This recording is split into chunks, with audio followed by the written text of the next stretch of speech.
All right, so my first question, this is my favorite question of all. I probably ask this to my team, I don't know, at least once a day, at least. I often will wake up in the morning and text it to my whole operations team to just make sure that there's nothing getting in our way. And the very first question I always ask is, what action am I avoiding by making this more complicated than it actually is?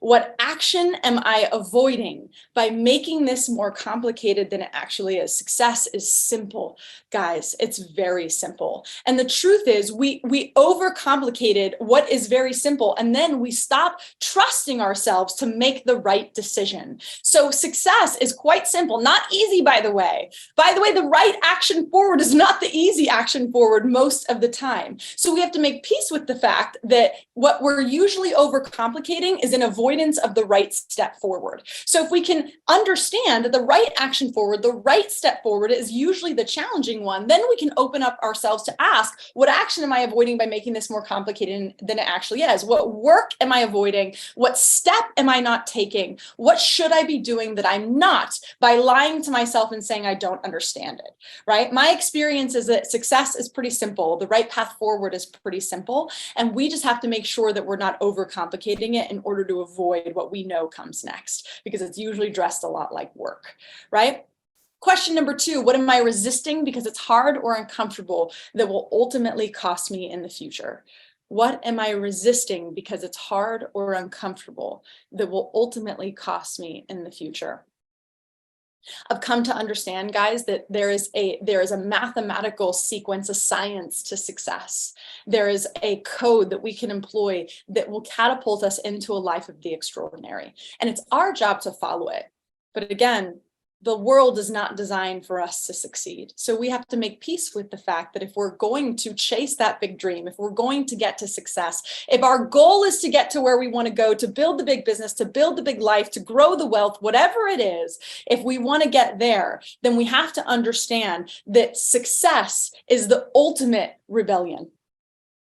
Living within your productivity, living within your dream is the ultimate rebellion, because the world is not designed for us to succeed. So you're going to have to do the hard thing, which is to stay focused, to get laser focused on what matters to you. And then ask yourself, what are you resisting just because it's hard or uncomfortable, because you'd have to change your behavior, that's also ultimately going to cost you in the future?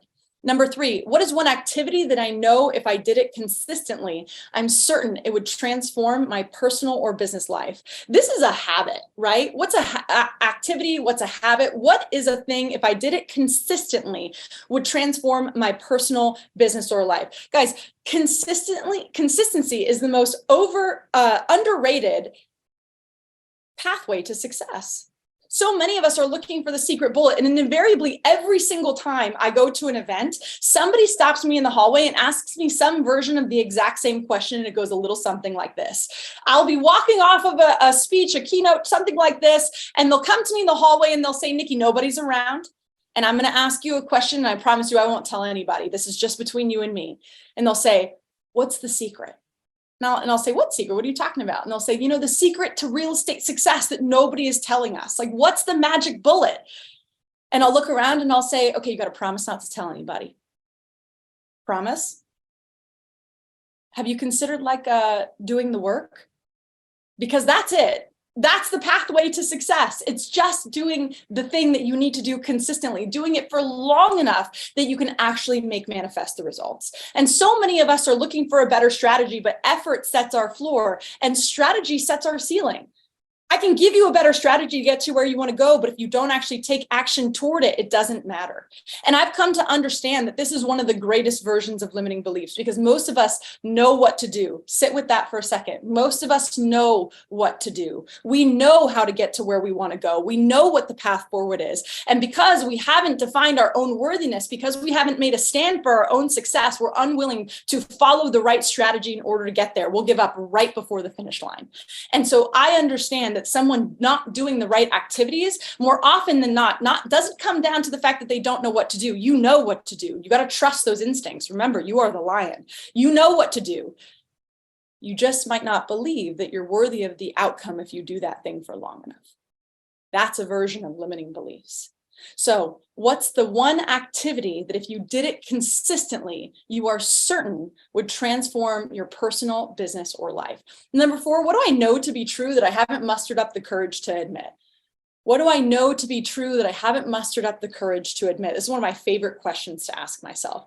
Whenever I'm facing a challenge in business, or whenever I'm facing a challenge in a relationship, be it a business relationship, a personal relationship, whatever it is, I'll sit down with my journal and I'll ask myself this: what do I know to be true that I haven't mustered up the courage to admit? Maybe the truth is in this scenario that I'm the jerk, right? That I handled this situation worse than I could have, that I didn't present myself as best as I could have, that I didn't work as hard as I professed that I worked, that I didn't do what I needed to do in order to get there. Maybe I didn't earn it, whatever that looks like, right? This can show up a lot of different ways, but ultimately I have to ask myself, what do I know to be true that I quite simply haven't mustered up the courage to admit? Maybe the truth of the matter is that I've been sitting in this damn cage for so long, I don't even remember what it means to run wild.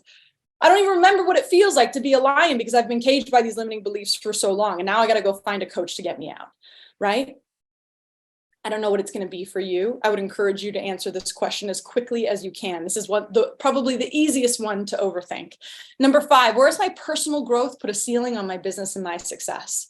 I say that every company is built in the founder's image. And so when I'm coaching someone, I'm building their business and they're having challenges, the first place I'm going to start with what is the person's challenges? What is the founder's challenges? The person who's operating this thing, what is their challenge? Because ultimately that always makes manifest in the business as well, because our business never outgrows us, ever. Right? It always grows to the extent that we do. So where has your personal growth put a ceiling on your business and your success? And here's the challenge. If you're somebody who's leading a group of people, you have even more burden to challenge yourself to continue to evolve, because their success is dependent upon your growth. I'm going to say that one more time. Their success is dependent upon your growth, because the way that we effectively lead, this is one of the top questions I get asked. How do I become a better leader? And I'll say the same thing every single time. You get better, more effective at leading yourself. You get better and more effective at leading yourself. You have to grow your ceiling in order for your business and your personal success and growth to exceed it. So we have to understand that our business will never outgrow us. And if we want to move forward, the first place we should be looking is here and asking ourselves, where am I failing my business and where am I failing my people by not growing to my personal possibility? Where am I allowing my limiting beliefs to not only cage me, but also as the leader to in effect cage the business as well, right? Number 6, what would I do even if I knew I was going to fail? One of my favorite questions.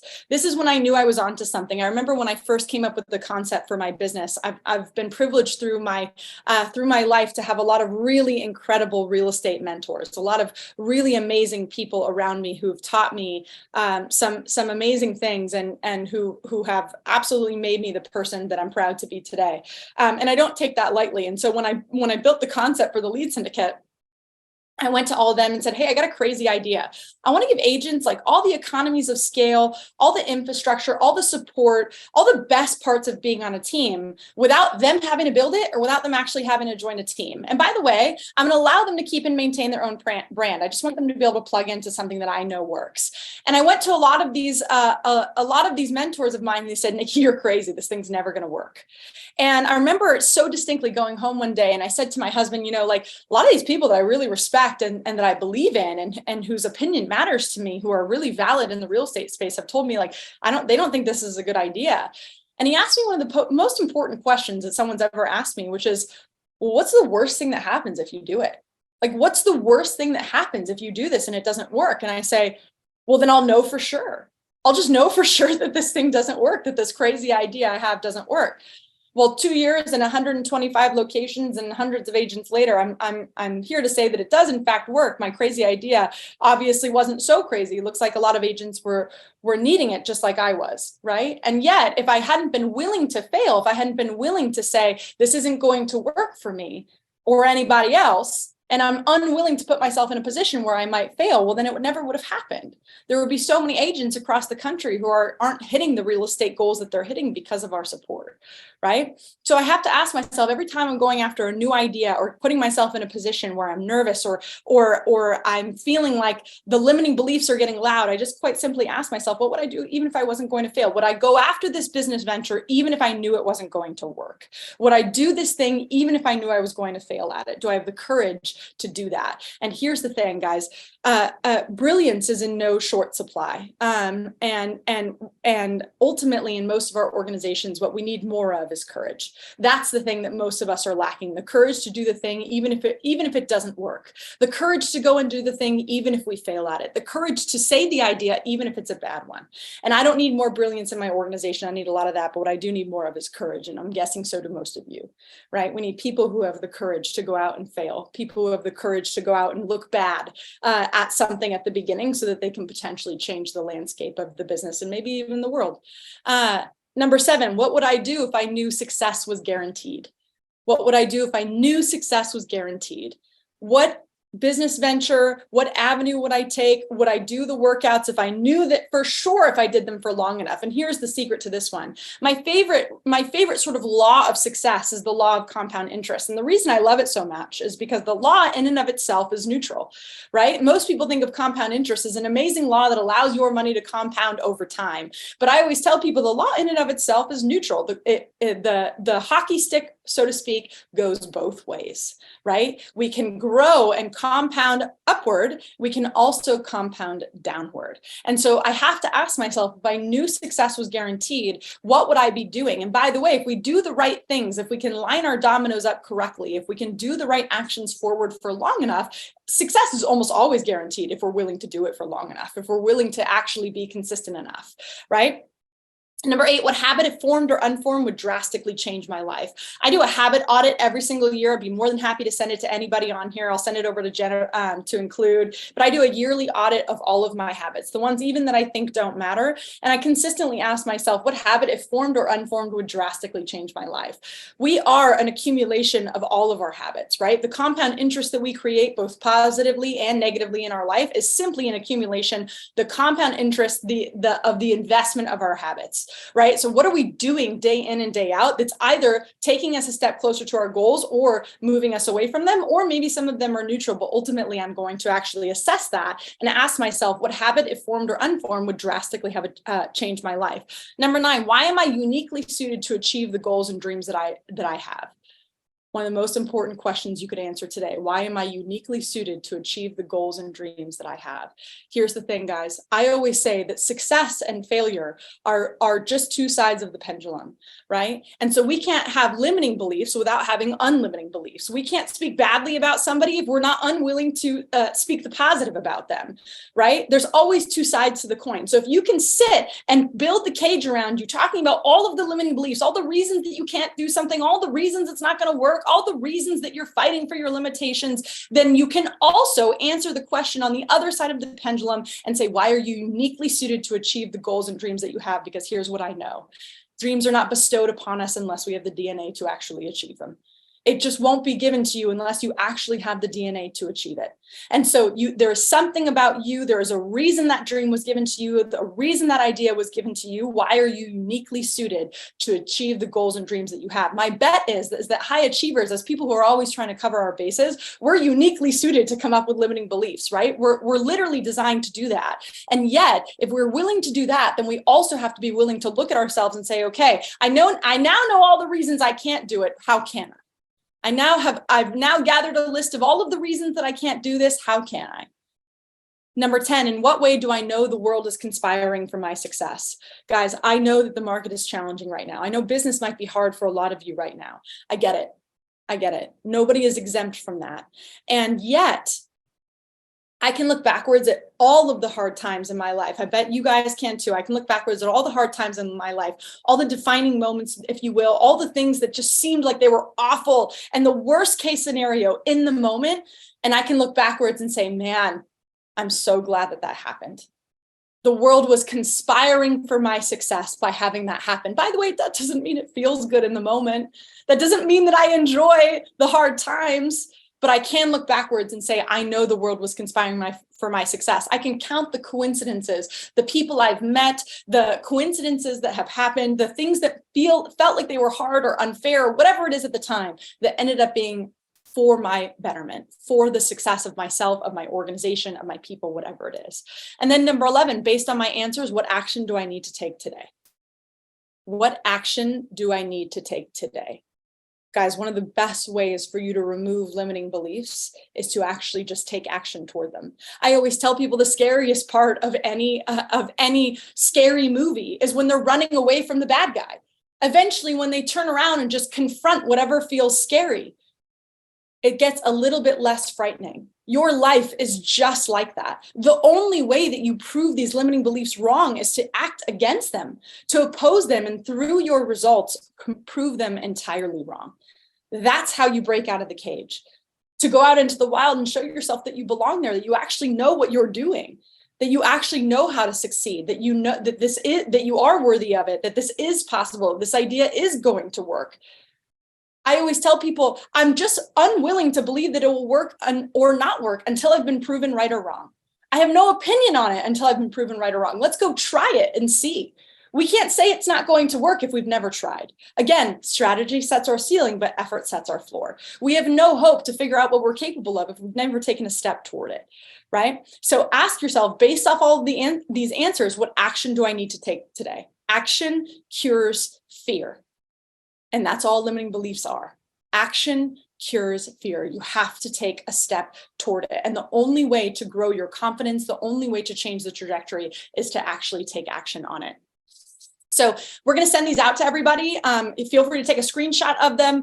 But these are my questions I use for my own self. Of course, I have a coach. I don't know many high achievers who don't have a coach. And yet I'm not always, my coach isn't always available to talk me off of the ledge, so to speak. And so I develop these for my own self when I'm feeling stuck, when I feel that the bar is getting tighter, when I feel like I'm in the cage, when I hear those limiting beliefs really loud and I can't get out of my own head, this is what I use. So that's my gift to you today, guys. But I would offer you all this. It's just time to unleash. It's too easy to get into the space where you're focused on the limiting beliefs and you get unfocused on all of the possibilities. It's time to unleash, to run wild. And if you guys are waiting for the perfect time or permission to go after your dreams, this is it. Consider this it. If you're waiting for that defining moment, consider this it, because there's never going to be a perfect time to start becoming the person that you were born to be. So shouldn't you just start now? There's never going to be a perfect time for you to take action to get to, you're never going to be closer to your dreams than you are today. So shouldn't you just take action now? I mean, the time's going to pass either way. So you might as well spend it in pursuit of something more. And at some point, guys, we have to embrace the uncomfortable, the uncertainty, and take action, because it's the only path forward. Action is the only path forward. It's not magic. It's not luck. It's not circumstance. It's developing a great plan and then executing that plan day in and day out until the visions in your head become your reality. So let's stop praying to live a challenge-free life. And let's start praying that the challenges that come our way give us the strength to transform into the greatest version of ourselves, into the person that we were born to be. Because a big life never promised to be an easy one. A big life never promised to be an easy one. So let's give up to the lie that it's supposed to be. And guys, I'll leave everybody with this. I don't know. I hope to one day get to meet all of you, but I don't know you personally. So I don't know what's hidden inside of you. I have no way of knowing that. I don't know your aspirations, your talents, your secret longings, but I know something amazing lives in you. Something miraculous lives in all of you. And bringing that to life, guys, it takes work and faith and focus and courage and hours of devotion. And the clock is ticking and the world is spinning, and you simply don't have time anymore to think small, because success, it's not going to interrupt you. Your dream life is not going to interrupt you. You will have to go find it, build it, craft it, and create it, because success is never an accident. It is always, always on purpose. And this life is not intended to be a passive experience. It's intended to be a call to action. And I know that people, you were born and able to greatness. Success is your birthright. I believe that. And this is an opportunity for you to make a decision about who you want to be in this world. And as a result of becoming that person, what you might also achieve. So decide now, because life is short and rare and amazing and miraculous. And I'm going to ask all of you to be daring with what you believe is possible and to be audacious in your vision for your life. And above all, remember that you guys were born to run wild, and only you can decide if you are willing to remain caged or if you're going to step out and do what you were born to do what your basic instincts call you to do, which is to succeed. Good news is you get to decide, and bad news is you get to decide.